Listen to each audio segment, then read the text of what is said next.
Hello everyone, I am Meenakshi from the Department of Commerce with Information Technology.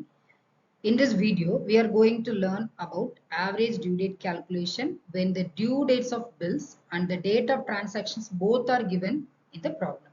So in previous videos, we have learned about how to calculate average due date and how to calculate interest. In this video, we are going to learn how to calculate average due date when both the dates, the transaction date and the due dates are given.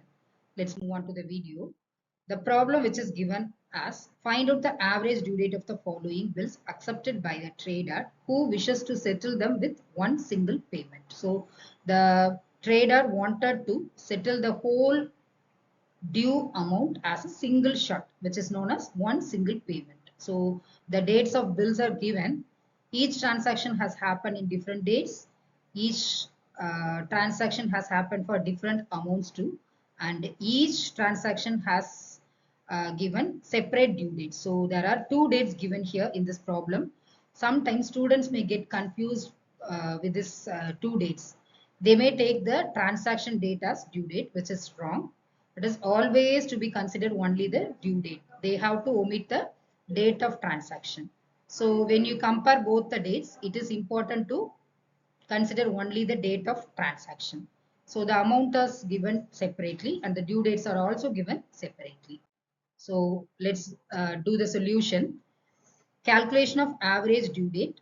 It is important to fix the base date first. As given in the problem, the earlier date has to be taken as the base date. So the base date for this problem is 6/6/2019, which is given for the first transaction. So in this solution part, there is no need to consider the date of transaction. We must mention only the due date, amount, and number of days from the base date and the product. So the due dates are given one by one and the amount is for each transaction is also mentioned separately. Now we are going to calculate the number of days from the base date. So for the first transaction, the amount will be, the days will be 0. For the second transaction, we have to calculate the number of days from June 6th to August 3rd. We will get 58 days. And then for the third transaction, we have to calculate up to July 6th so that we will get 30 days. And then finally, we have to get find the dates from June 6th to September 18th. Overall, we will get 104 days. So we are going to multiply the calculated days with the amount so that we will get the product. So second column and the fourth column have to be added separately so that we will get total amounts and the total products. So these two items are necessary for applying the formula. In order to apply the formula, we are going to mention the base date first, which is given, which is taken as June 6, 2019, plus total number of product is arrived as rupees 1,32,400 and the total amount is given calculated as 2,800. So we have to calculate the first division part, which comes around 47 days. So the answer has to be mentioned in number of days.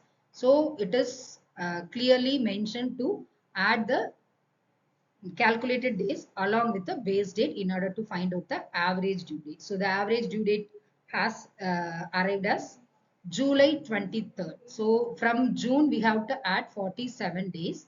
From June 6th to we have to add 47 days. So first month July will arrive. So here we have to add the actual number of days with the begins from June 6, so that we will get 23/7/2019 as the average due date.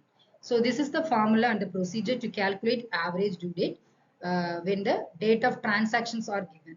So when two dates are given, the student have to focus only on the due dates. There is no need to worry about the date of transaction. So we have to think and analyze only the due date and the base date. We have to compare the total number of days falls between the days. So in order to apply the formula, it is essential to identify the base date first and then number of days calculation and multiplication of all these things. So it is easy to identify average due dates when the bill date is given by using the same formula.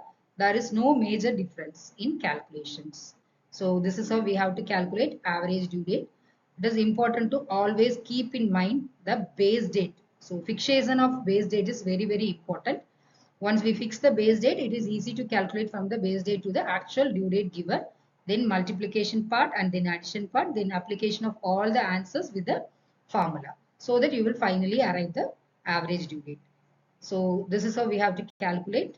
Hope you will be understood. Thanks for listening.